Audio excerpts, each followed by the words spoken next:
Good afternoon, this is HorseRacingNation.com handicapper Jarrod Horak, and this is the video feature race of the week. This week's feature race, we're actually going to preview the Breeders Cup Juvenile. The pre-entries came out yesterday, and so we're just going to go through each of the horses that are pre-entered in the Breeders Cup Juvenile and talk about them a little bit. We're going to start alphabetically. American Pharoah is going to be the first one, and he's likely to be the favorite. Wouldn't be surprised if he was even money, 6-5, somewhere along those lines. First time out, he disappointed, but he came out of a key race. Was the winner, Iron Fist was second, One Lucky Dane was third, Calculator was in that race as well. Just a lot of good horses were in there, and they all came back out of that race to run well, because then the next time out in the Del Mar Futurity, American Pharoah, after finishing 5th in his debut and dueling on the pace, he had blinkers that day. He took blinkers off in the Del Mar Futurity, went right to the front, went wire to wire. He beat Calculator and Iron Fist. They also came out of that maiden race. So that was a key maiden race at Del Mar back on August 9th.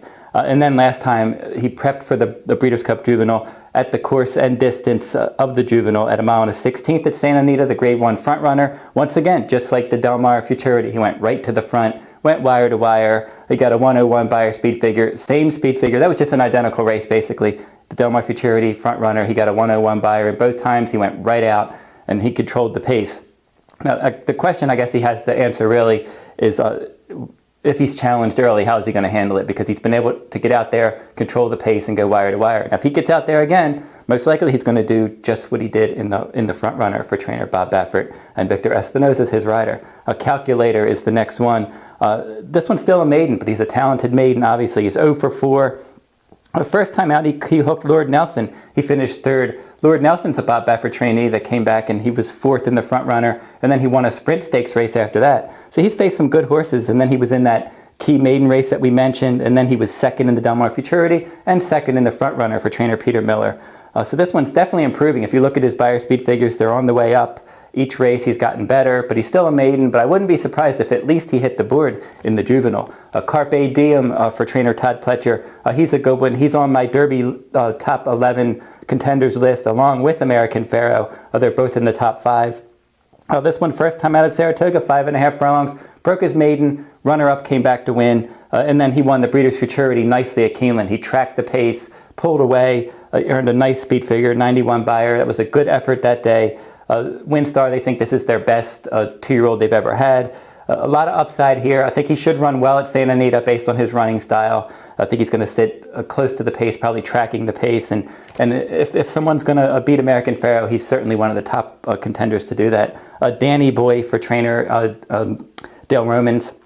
3 lifetime starts, broke his maiden first time out on turf at Ellis Park, and then he was 4th in the Iroquois and then 2nd in the Bourbon Stakes at Keeneland on turf last time. Don't know what his best surface is yet, but I think turf right now looks like a good surface for him because he's run well in both of his turf races, but he wasn't disgraced in his dirt race, but his speed figures have to come up if he's going to contend in the Juvenile. Now, Daredevil is an interesting one for Todd Pletcher. He's 2 for 2 lifetime, both wins at Belmont Park, both wins on wet tracks. First time out, 6 furlongs in the mud, he romped, and then the Grade 1 Champagne, the outside post on a sloppy track, he won nicely. He got a big speed figure, 107, but the question with him, he hasn't run 2 turns, he hasn't been on a fast track yet, and I think out of the top horses like American Pharoah, Carpe Diem, Daredevil, he's got the most questions to answer. How is he going to handle the fast dirt? How is he going to handle the 2 turns? And then both of his races were at the same track, Belmont Park. So he has a lot of questions to answer still, but he does have a lot of raw ability, obviously. A lucky player for trainer Steve Asmussen. This one has 4 lifetime starts, a couple wins, including the Iroquois. Don't know how strong the Iroquois was, but he did win that one, and he's looking at lucky, and I think that he's probably going to be tracking the pace. He should sit a good trip, but again, he's another one that's a little bit light on speed figures. Mr. Z for trainer Wayne Lucas. Last time out, he was 2nd in the Breeders' Futurity, but Carpe Diem beat him pretty easily by over 6 lengths. He's run in 4 stakes races since breaking his maiden first time out. In each of those 4 stakes races, he has 3 second-place finishes. So he hasn't been able to win a stake yet, but he's been running competitively, and Lucas always likes to run him in all the big races. And this one will probably be coming from a little bit off the pace, probably sitting about 4 or 5 lengths off the early lead. One Lucky Dane for Bob Baffert. This one, looking at Lucky Offspring. The first couple of races he lost, but he ran in that key race that we talked about, where won that when Iron Fist was second. And then second time out, he finished second when they stretched him out at 1 mile at Del Mar. And then last time he romped at Santa Anita, a 1 mile maiden race, 95 Beyer speed figure. Has a lot of ability. But he did go wire to wire, and there's going to be some other speed in here that he's going to have to contend with. I think a long-range prospect for sure. Don't know if he's quite ready, come out of a maiden race to jump up and win a race like the Juvenile, but I wouldn't be surprised if at least he got a minor award. A private prospect for trainer Michael Campbell. This one, 4 lifetime starts. He's got 3 wins and a second, so he's in good form. His 2 good races at Arlington, and then Prairie Meadows, his other 2 good races. He's going to get tested for class in here. His speed figures are on the way up, but I just don't know if he's going to be quite good enough to beat a field of this caliber. Super Colossal for trainer Eddie Plesa, 3 for 3 lifetime. All 3 of those wins at Monmouth Park, 4.5 furlongs, and then 5 furlongs, and then 1 mile. Back-to-back stakes races, victories in the Tyro and Sapling.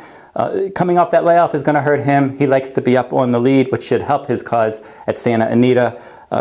He's got a lot of ability. He's on my Derby list. He's sitting at number 2. I think long range, I think he's going to be good. Take him to Gulfstream Park over the winter. Eddie Plesa likes to run his horses there. He's got speed. He should do well at Gulfstream. I just don't know if he's quite ready for the Juvenile. But I think long term, this is definitely one to watch. I wouldn't be surprised if he ran well in stakes races like the Holy Bull, the Fountain of Youth, races like that down the road.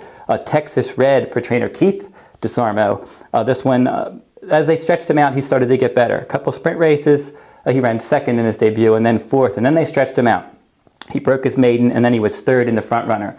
The biggest negative for him, he's a closer, and Santa Anita's track typically doesn't favor that style. So he'll be sitting back, passing tired horses. If you're playing trifectas and superfectas in the Juvenile, definitely consider him. The Great War for Aiden O'Brien. He's going to ship in from overseas. He's going to try dirt and 2 turns for the first time. He is a Kentucky bred. I wouldn't be shocked if he handled the dirt, but it just seems like a tough test to just try dirt, 2 turns, and some of our better juveniles upstart.